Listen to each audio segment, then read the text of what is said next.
This is your daily dose of all things royal. Welcome back, my gorgeous, good looking friends.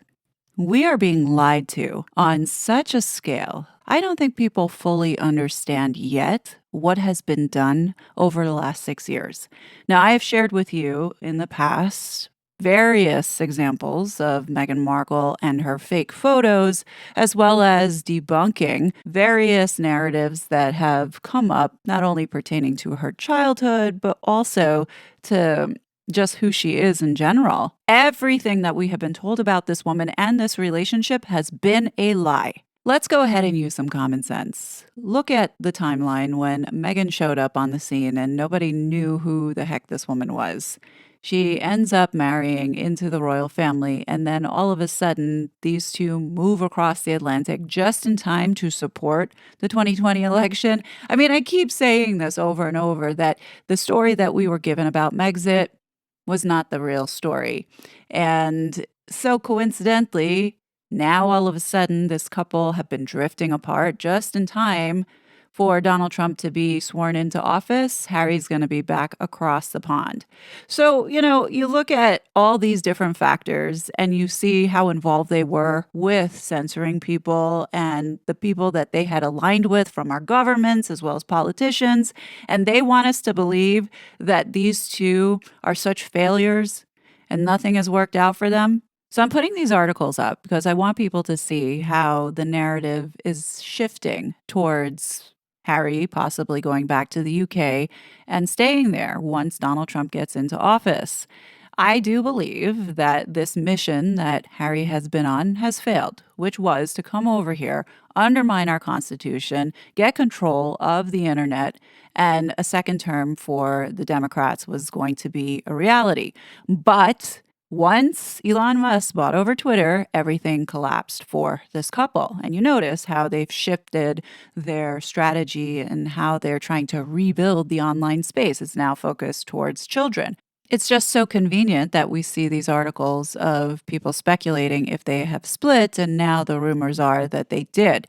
So, In Touch Weekly this week has put out this exclusive of having inside intel about these two definitely have drifted apart. So let's get into this article, and I'm going to then get into what the reality is. So stick with me. But before we get started, if you could help the kid out and hit that like button, any assistance in nudging the algorithm to create the awareness is greatly appreciated. Let's see what these bombshell details say inside. It begins. The signs have been adding up. In late September and early October, Prince Harry went on an overseas trip, spending roughly 24 nights apart from wife Meghan Markle, who hit a red carpet in LA on her own.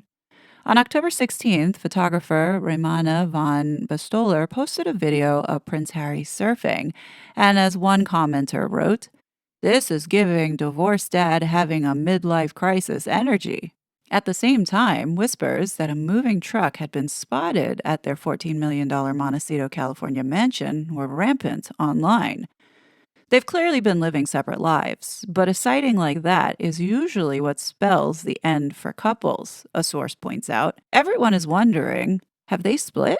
So this rumor was actually started by NT on October 28th, in which this blind item came out and said, "It is interesting that since the moving truck was spotted and the blind item written, there has been no sign of the ginger-haired one, almost to the day." So here's the thing. I don't believe that Harry and Meghan have been living together for a while now, at least not since the Queen's passing.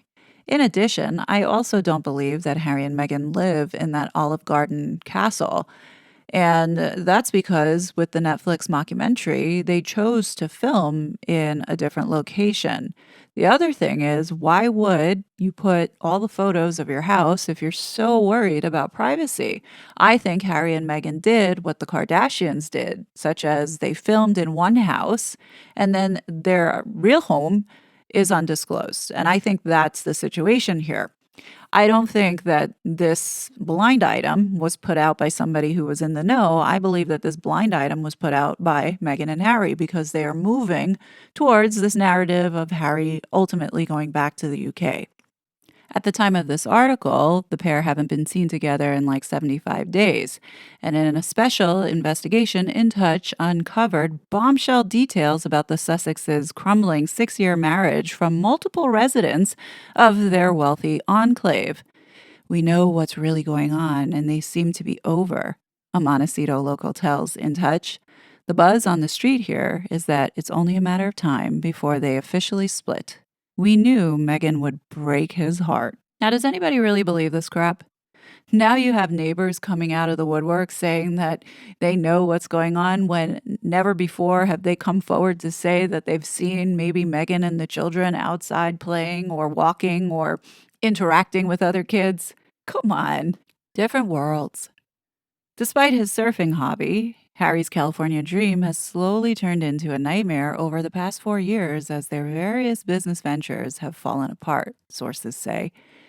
He's just not as on board with life here as he was in the beginning, the Montecito local says of the prince, who was praised for returning to his philanthropic roots with his recent visit to London for the Well Child Awards, followed by a brief tour of Lesotho and South Africa. Harry, 40, was never really comfortable pitching ideas or managing production for their Netflix and Spotify deals, says the source. He's been criticized for being in over his head or doing nothing, because the truth is, other than the army, the only thing he's ever really been good at or is trained to do is being a working member of the royal family. Former actress Meghan has other plans. The Duchess, who was recently dubbed a dictator in high heels after it was revealed that 18 of her staffers had quit since 2018, is extremely driven and determined to succeed as she focuses on launching her lifestyle brand, American Riviera Orchard, says the local. Even if Harry is clearly unhappy, the quasi royal tours he and Meghan went on to Nigeria and Colombia this year seemed to be just for show. Their marriage has deteriorated so much that Harry has turned to a surprising confidant. He connected with a pseudo life coach, a motherly type woman, who's become his shoulder to cry on, a neighbor reveals in Touch. Harry has apparently discussed his homesickness and feelings about Meghan with her. He feels trapped. His kids are the biggest issue. If they get divorced, sorting out custody will be a huge mess, the source points out of Archie and little Betty, who are 6th and 7th in line for the throne. Still, they've spent very little time with 75-year-old King Charles, who is battling cancer and doesn't have much time left, sources have told In Touch. Harry wants his children to see their grandfather. He's trying to find a pathway back to his family in England. Now, here we go for the close. Baby steps. Recent developments have made that seem more possible than it has in years. Prince William mentioned his brother by name for the first time since Harry attacked the family in multiple interviews and his memoir, Spare. He reconnected with his Spencer cousins and stayed at the ancestral estate of his late mother, Princess Diana, while in England for a family funeral in August. And the source reveals Harry has been in touch with his old schoolmates, whom he hadn't talked to much since the wedding because they never got along with Meghan.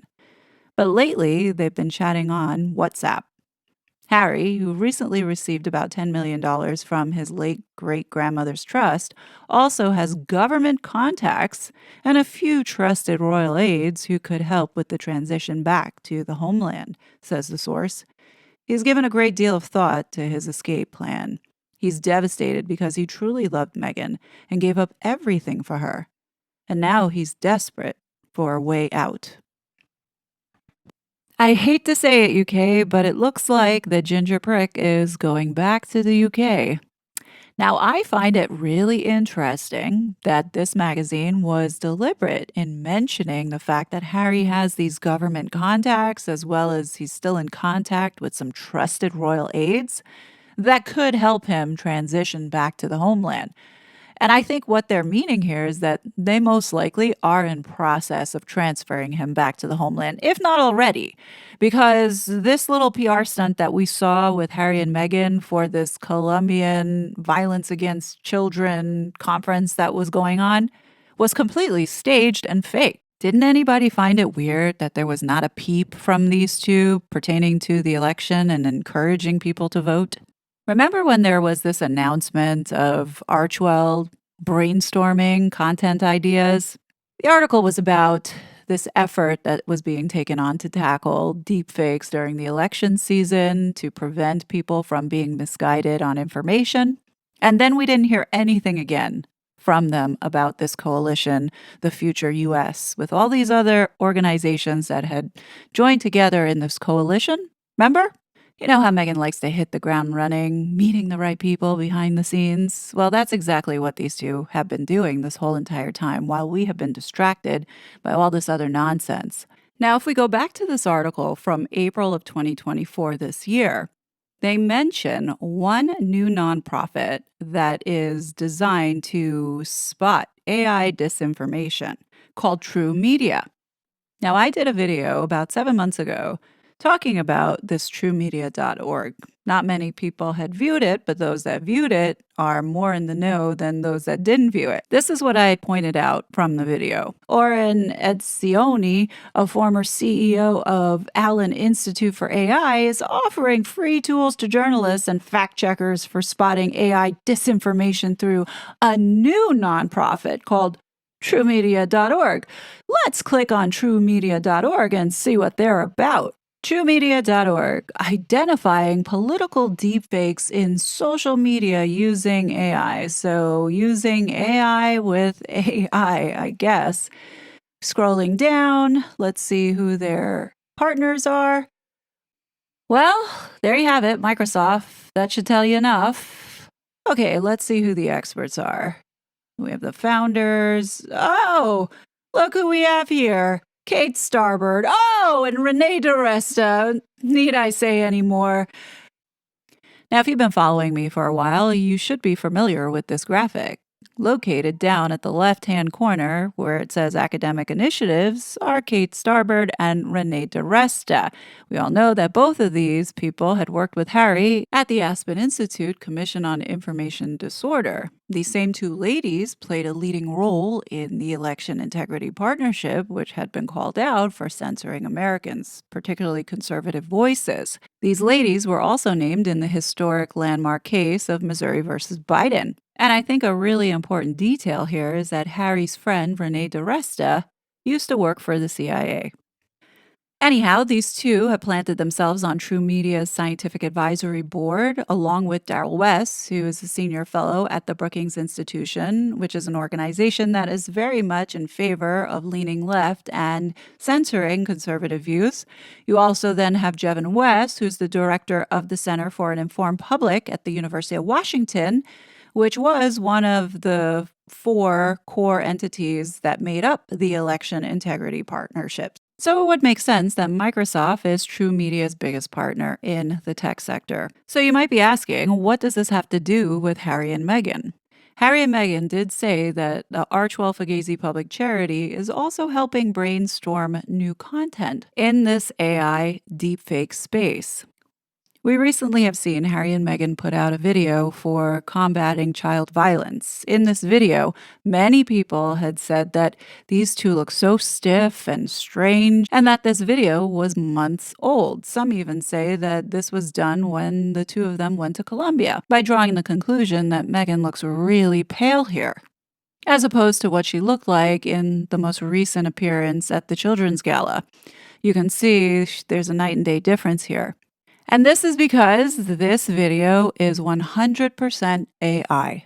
I decided to try out the free tool that Harry's friend, Renee DiResta, is a scientific advisory board member on of truemedia.org, and I ran the video through the actual tool, and this is what it came back with.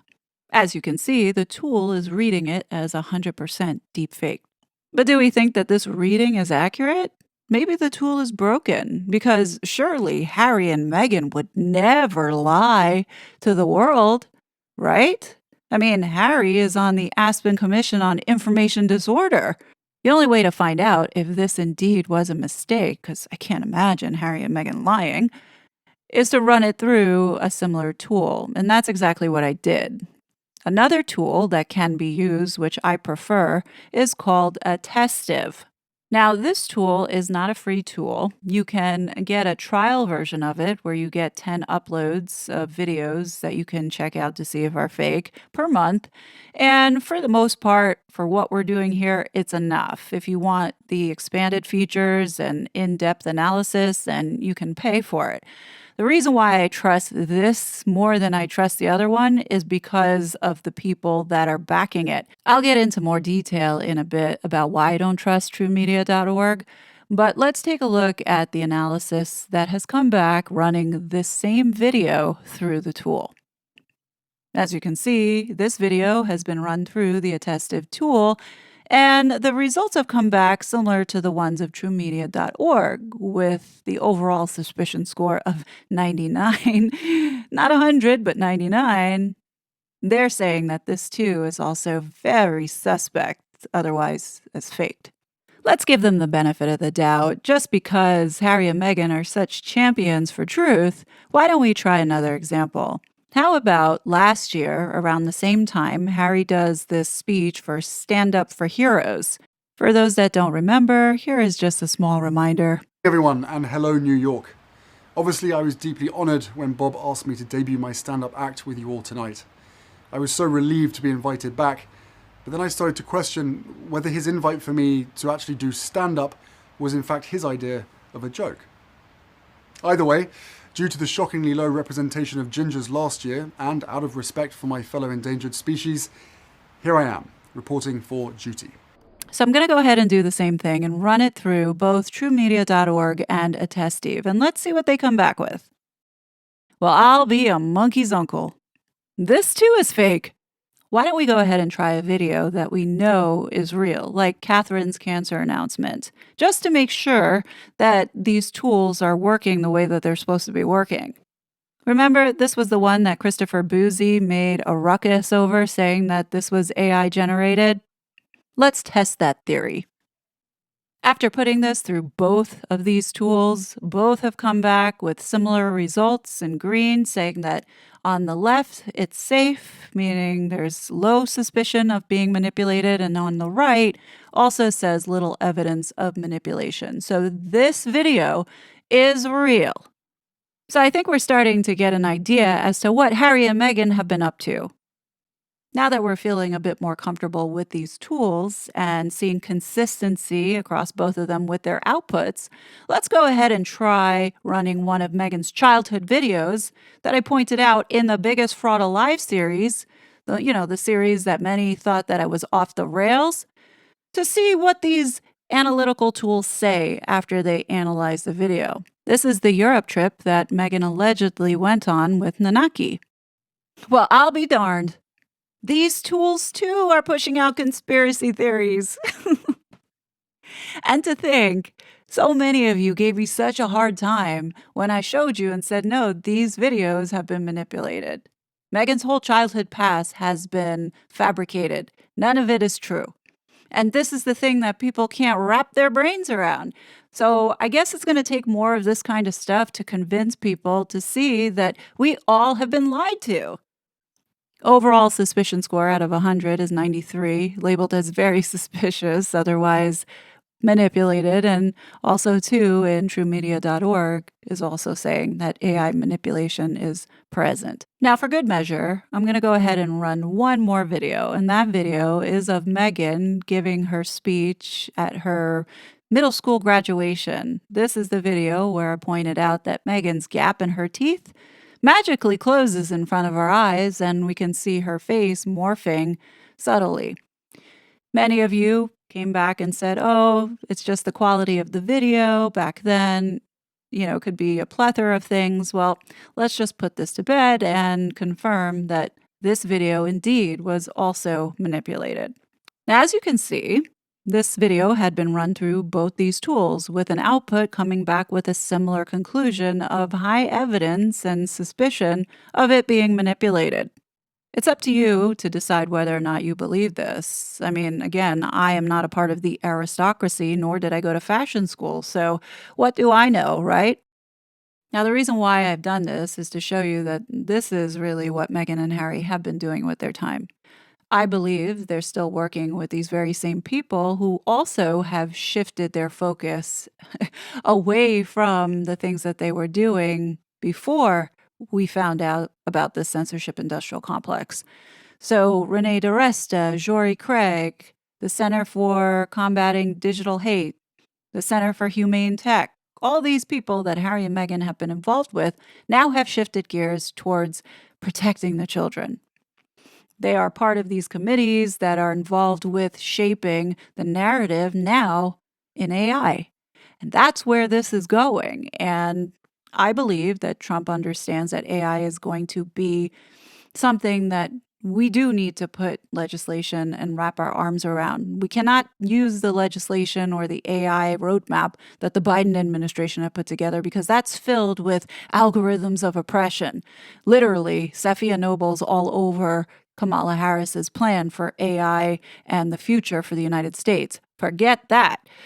But in any case, this is where this is all going, because if they can control the algorithms and if they can position important information that they feel needs to get out versus the truth, then they're going to figure out and continue to keep manipulating the masses. And clearly, as you can see what is going on with Harry and Meghan, they have been doing this to us this whole entire time, ever since Meghan showed up on the scene from the very beginning. After assessing all of this, this appears to be a covert influence operation that they were carrying out. Now, just a word of caution before I go. If you do decide to try out and play around with this truemedia.org, be very careful because nothing is free in this world. And even though they say this is a free bipartisan tool, they are collecting data. So be sure to read their privacy statement and understand the kind of data that they are collecting and prevent it, whether it be if you do visit. After you're done, clear your cache, make sure you use a VPN so you have minimal information that they are able to take away from you.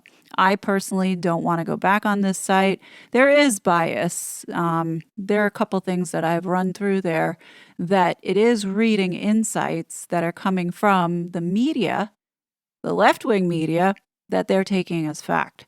And you can see a few of those examples if you upload photos of Meghan Markle, photos that we know are legitimately photoshopped to where they're confirming that it is real. So this is the problem with these people. They will skew it and take authoritative insights like the left-wing media, the media that has been lying to us, and using that as the fact checkers.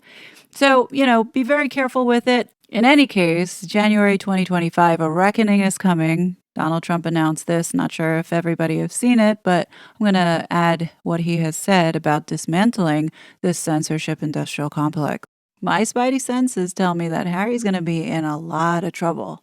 And all these articles that we're seeing about Harry and Meghan splitting and going their separate ways, and Harry going back to the UK, you can bet that Harry is not in the United States at this moment. He knows what he has done. We'll just have to wait and see, but let me know your thoughts below and what you think about all of this. As always, I will be back with more content, but until then, please be safe and I'll talk to you later. Bye. If we don't have free speech, then we just don't have a free country. It's as simple as that. If this most fundamental right is allowed to perish, then the rest of our rights and liberties will topple, just like dominoes, one by one. They'll go down. That's why today I'm announcing my plan to shatter the left-wing censorship regime and to reclaim the right to free speech for all Americans.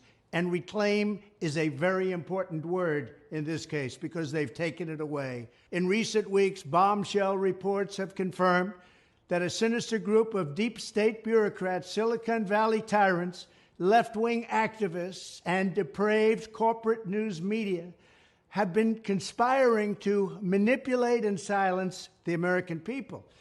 They have collaborated to suppress vital information on everything from elections to public health. The censorship cartel must be dismantled and destroyed, and it must happen immediately. And here's my plan. First, within hours of my inauguration, I will sign an executive order banning any federal department or agency from colluding with any organization, business, or person to censor, limit, categorize, or impede the lawful speech of American citizens.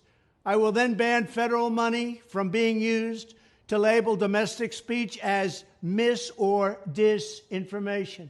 And I will begin the process of identifying and firing every federal bureaucrat who has engaged in domestic censorship, directly or indirectly, whether they are the Department of Homeland Security, the Department of Health, Human Services, the FBI, the DOJ, no matter who they are. Second, I will order the Department of Justice to investigate all parties involved in the new online censorship regime, which is absolutely destructive and terrible, and to aggressively prosecute any and all crimes identified.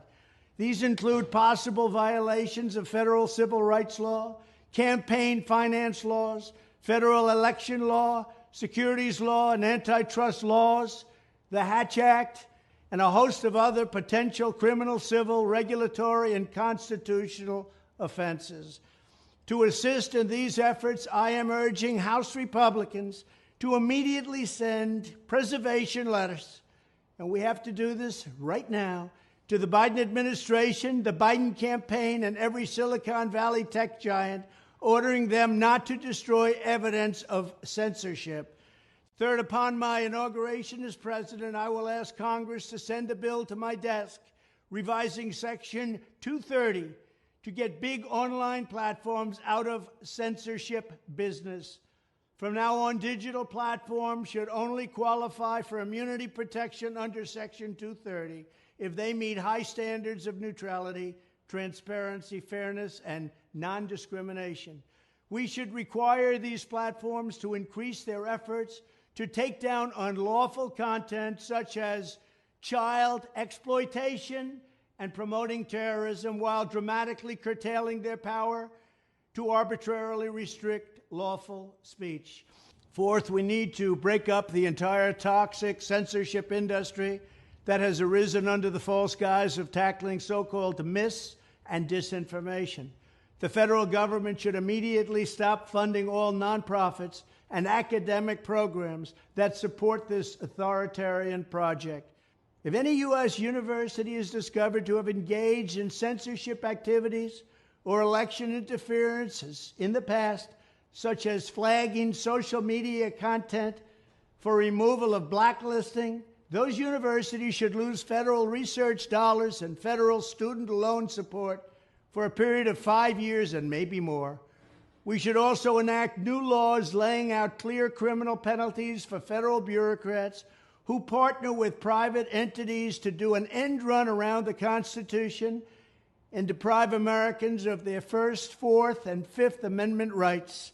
In other words, deprive them of their vote.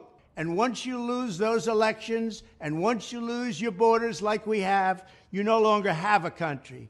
Furthermore, to confront the problems of major platforms being infiltrated by legions of former deep staters and intelligence officials, there should be a 7-year cooling-off period before any employee of the FBI, CIA, NSA, DNI, DHS, or DOD is allowed to take a job at a company possessing vast quantities of U.S. user data. Fifth, the time has finally come for Congress to pass a digital Bill of Rights. This should include a right to digital due process. In other words, government officials should need a court order to take down online content, not send information requests such as the FBI was sending to Twitter. Furthermore, when users of big online platforms have their content or accounts removed, throttled, shadow banned, or otherwise restricted, no matter what name they use, they should have the right to be informed that it's happening, the right to a specific explanation of the reason why, and the right to a timely appeal. In addition, all users over the age of 18 should have the right to opt out of content moderation and curation entirely and receive an unmanipulated stream of information if they so choose. The fight for free speech is a matter of victory or death for America and for the survival of Western civilization itself. When I am president, this whole rotten system of censorship and information control will be ripped out of the system at large. There won't be anything left. By restoring free speech, we'll begin to reclaim our democracy and save our nation. Thank you, and God bless America. Such a fraud.